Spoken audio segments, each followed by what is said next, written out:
भाजपा के लोग जब निकल रहे हैं बाहर, पहले तो मुश्किल हो रहा था उनका गांव-गांव जाना, लोग भगा देते थे।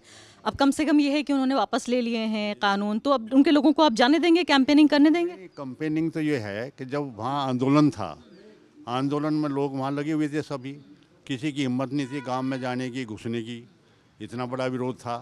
लेकिन अब ये है कि वो वहाँ उन्होंने वापस ले लिए, चुनाव का प्रक्रिया शुरू होगी तो हमारे वाले लोग भी सभी चुनाव में लगे हुए हैं, वो भी चुनाव की प्रक्रिया में लगे हुए हैं। ये तो चूँकि एक समन्वय का हिसाब किताब है। अगर आप ना झगड़ा करेंगे, टंटा करेंगे, अशांति फैलावेंगे तो कोई बहुत अच्छा संदेश नहीं जाता, वो हमारे लिए भी संदेश नहीं है।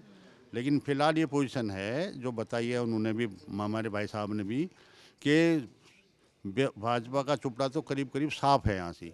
इसलिए है कि उन्होंने माफ़ी भी मांग ली, पर माफ़ी तो मांगी उन्होंने 13 महीने बाद में, जबकि वो 1 महीने पहले ही उसको ख़त्म कर देते।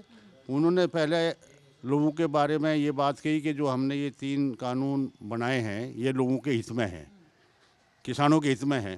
लेकिन उसके बाद में 13 महीने बाद में उन्होंने कहा कि फिर वो कहने कि ये किसानों के हित में है, जब वापस लिए तो किसानों के हित में, जब बनाए तो किसानों के हित में। आपने तो देखा है, वो आप तो मीडिया में हैं, एंकर हैं, कहीं नहीं ये बात। मोदी जी हित जानते हैं किसानों का? जानते हैं ना, वो नाटककार हैं, वो ड्रामा है, एक जुमलेबाजी है, जैसे हमारे इन बंधुओं ने बताई है। तो उसी हिसाब से वो अपना काम करें।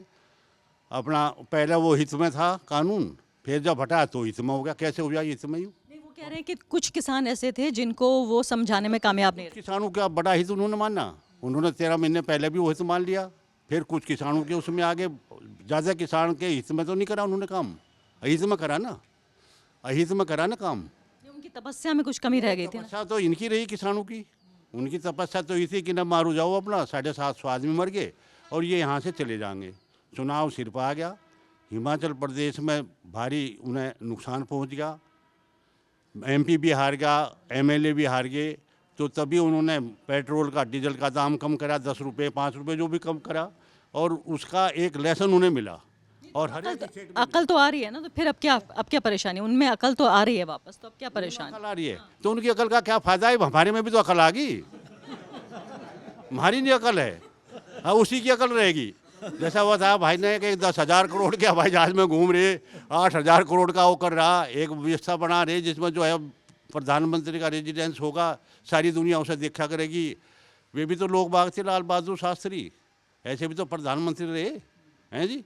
जो है विदेश में जिनकी वो मीटिंग थी, और पंडित नेहरू से कहा कि भाई मुझे मीटिंग में जाना, कहना आप कोट पैंट और वो बनवा लो, कहना मेरा तो बहुत है नहीं, मैं नहीं बनवा सकता, तो उनको मेरी पहन लियो, आपकी पहनूंगा तो आप लंबे आदमी है, मैं कैसे करूँगा।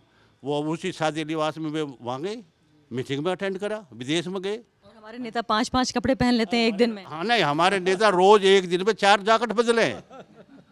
भाई वहाँ दूसरी पाओगी, वहाँ तीसरी पाओगी, इतना तो हमारा सत्येंद्र भी नहीं करता। ये हमारा बड़ा वो है कुंवर साहब है, बरेली में भी फार्म, इन्होंने बताया दिया सब। यहाँ सारा मामला इन्हीं का ही है, जो कुछ यहाँ बैठे वो सब इन्हीं का मामला। तो बात ये है, ये जो हमारा क्षेत्र है, ये मंदिर और मस्जिद के मसले पे ये बटने वाला नहीं है। मंदिर तो हमारे लिए कुछ है नहीं, क्योंकि हम आर्य समाजी आदमी। हमारे यहाँ तो महर्षि दयानंद का मामला है, राम का नाम लेना, हड़ पे जागा आदमी, वो कहीं पे भी जागा, ये खुद जगह कहीं जागा, पहला राम का नाम लेगा तो सबसे पहला हो गया। तो वो तो श्रद्धा उसकी राम के ऊपर है, परमात्मा के ऊपर है। और आर्य समाजी हम हैं, मंदिर में हमारा कोई विश्वास है नहीं। क्या है मंदिर में विश्वास? यहाँ है किसी का, जाट का तो कोई विश्वास है नहीं, हमारी बिरादरी का तो है नहीं, और किसी का हो चाहे हम उन कहते नहीं। लोग बखा रहे अपना नहीं, मंदिर बनवा दिया जी, नया मेक इन इंडिया हो गया। तो ये कितनी बड़ी बात है, कितना झूठ है, कितना बवाल है।